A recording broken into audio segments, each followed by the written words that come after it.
Hello, everyone, and welcome to EnglishPod. My name is Marco. My name is Catherine, and today we're talking all about animals. That's right. This is a very interesting topic, very important because, well, a lot of people like to have pets. That's right. We're not going to the zoo. We're not talking about animals out in the forest or in nature. We're talking about pets that you keep at home. So let's start right away with today's dialogue, and we'll be back in a moment to talk about what's going on.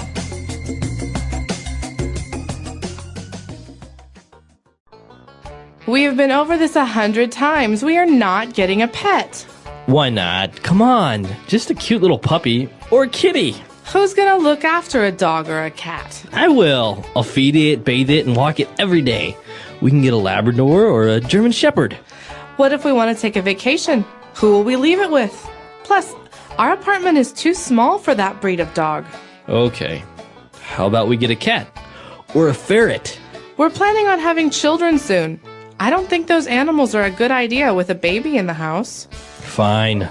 Let's get a bird then. We can keep it in its cage and teach it to talk. A parrot would be awesome. I'll tell you what. I can get you some hamsters, and we'll take it from there. Yay!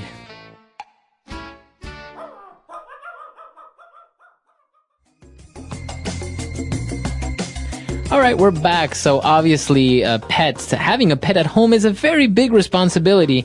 And well, this is what the couple was talking about. But before we get into that discussion, why don't we take a look at 5 key words that we have picked out for you on Language Takeaway.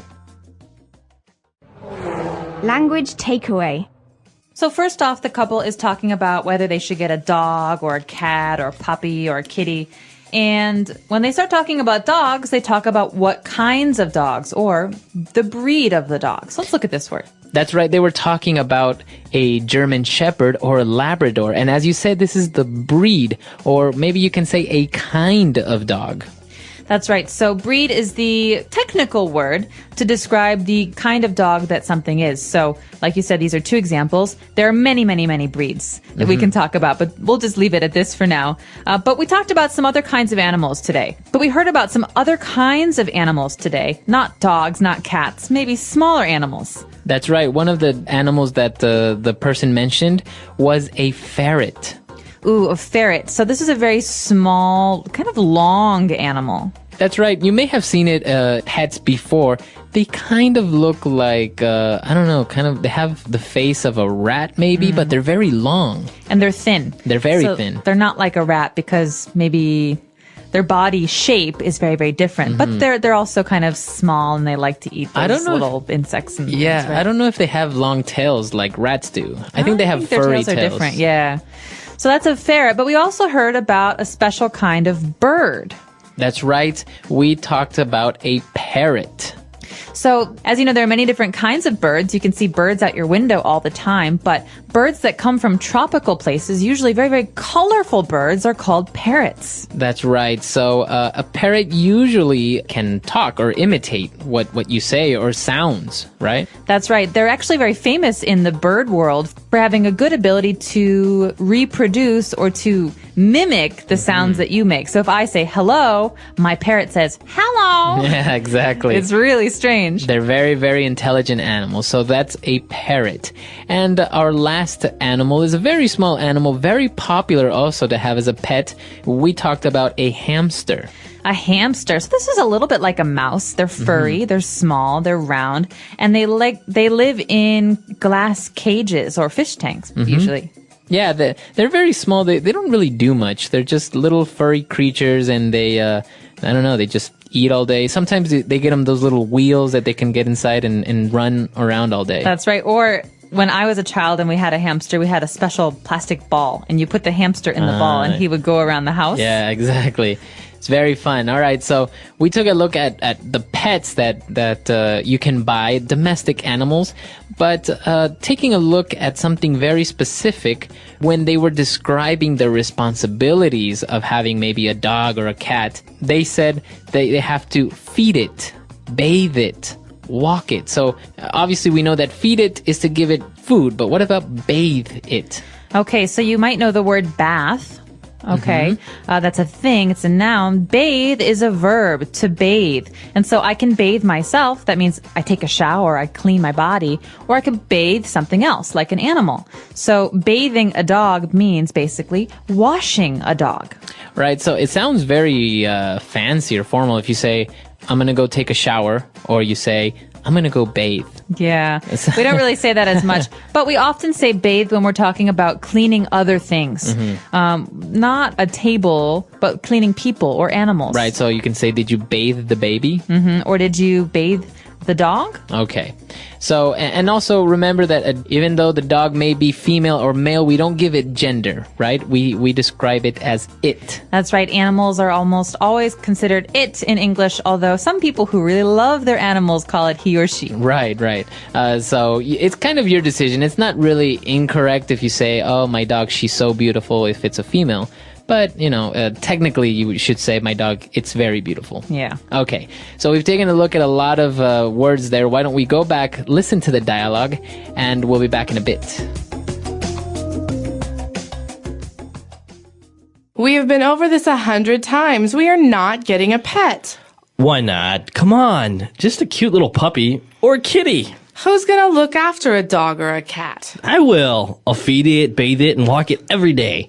We can get a Labrador or a German Shepard. What if we want to take a vacation? Who will we leave it with? Plus, our apartment is too small for that breed of dog. Okay. How about we get a cat? Or a ferret? We're planning on having children soon. I don't think those animals are a good idea with a baby in the house. Fine. Let's get a bird then. We can keep it in its cage and teach it to talk. A parrot would be awesome. I'll tell you what. I can get you some hamsters, and we'll take it from there. Yay! All right, we're back. So now we've picked out 4 key phrases for you. Let's take a look at those now in Fluency Builder. Fluency Builder. So at the very beginning of today's conversation, we hear the first person say, we've been over this 100 times. So what does this mean? This means that they've never talked about this before? No, this is actually the opposite, but it's a way to exaggerate, right? Because obviously they haven't maybe talked about getting a pet 100 times, but you're just making emphasis on the fact that we've talked about this many, many, many times. And almost like you're tired of it. Like, oh, do we have to talk about this again? It's like you said, an exaggeration to say, come on. So we've been over this 1,000,000 times. We've been over this 100 times. These are all ways of saying, oh, we have to talk about this again. Exactly. You're emphasizing that, well, maybe you've done it too many times already. All right. And, when they were talking about the puppy or the kitty, the guy asked, well, who's going to look after the dog or the cat? Okay, so this is an important phrase. We're going to treat this as a kind of a chunk. These words go together. To look after. So we could look after a baby or look after the pet. This means to watch or to care for. Right, to take care. So maybe if you're going to go out tonight, you want to leave your son with a babysitter to look after him. Right, to make sure that there are no problems or to make sure that he eats and goes to sleep. Exactly. So to look after, to take care or to make sure he or she is okay. All right. And obviously the guy didn't want a puppy. He didn't want a kitty. So the girl was giving alternatives and said, well, how about we get a cat or a ferret? Okay. The phrase here, how about, is very, very common in English. I think a lot of people who learn English have a hard time knowing when to use this phrase. How about? That's right. So it's very simple. The phrase, how about, is to give an alternative, right?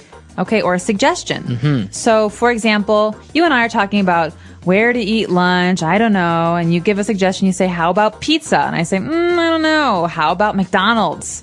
We're giving suggestions or offering alternatives. Exactly. So this is the correct way of using how about. Many students make the mistake of using it as to say, how was it? Or how did it go? Right? Right. So, how was your weekend? That's correct. How about your weekend? That's incorrect. No, do not say that. You want to say, how about this? How about that? How about a Coke? How about some food? These are suggestions, but a real question, you have to say how was or how is. Right. So never, never, never say, how about your weekend? That is incorrect. And it's actually very common to hear this from students. So remember, it's not correct. How about your weekend? No, incorrect. So at the very end of the dialogue, we're talking about hamsters. I can get you some hamsters and we'll take it from there. That's right. The phrase, take it from there. It's kind of a way of saying, look, let's start with something small or let's start with something simple and we will see how it goes. So basically, the woman is saying, I don't want to agree to get a big animal like a dog or a cat because I'm not sure how it will be. I'm not sure if it will be too much responsibility. So she's saying, okay, we'll get something small and then we'll wait and we'll see what happens. We'll take it from there. That's right. So it's basically saying, let's start slowly. So for example, maybe a guy asks you out, right? And says, hey, will you marry me? And you say, whoa. Let's go on a date first and we'll take it from there. Exactly. We'll right. see what happens. So let's start slowly. Let's take things step by step. All right, so that's all the phrases that we have for you today. I think we should listen to the dialogue one last time, and we'll be back to talk a little bit more.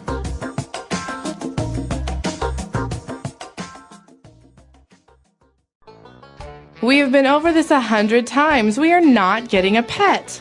Why not? Come on. Just a cute little puppy or a kitty. Who's gonna look after a dog or a cat? I will. I'll feed it, bathe it, and walk it every day.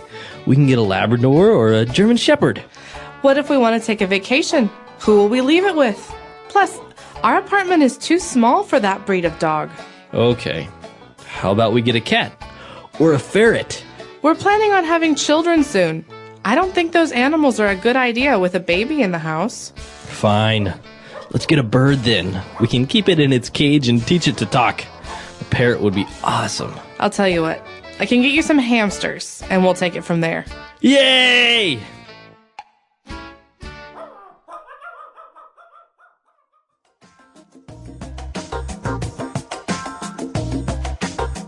All right, Catherine, so what about pets? Are you a big pet lover? Do you like ferrets, hamsters, all this good stuff? I don't like small pets. I love big pets. So as a kid, we had both. My brother really loved small animals like hamsters and ferrets and things like that. But I just think they're a little bit stinky. They kind of smell funny.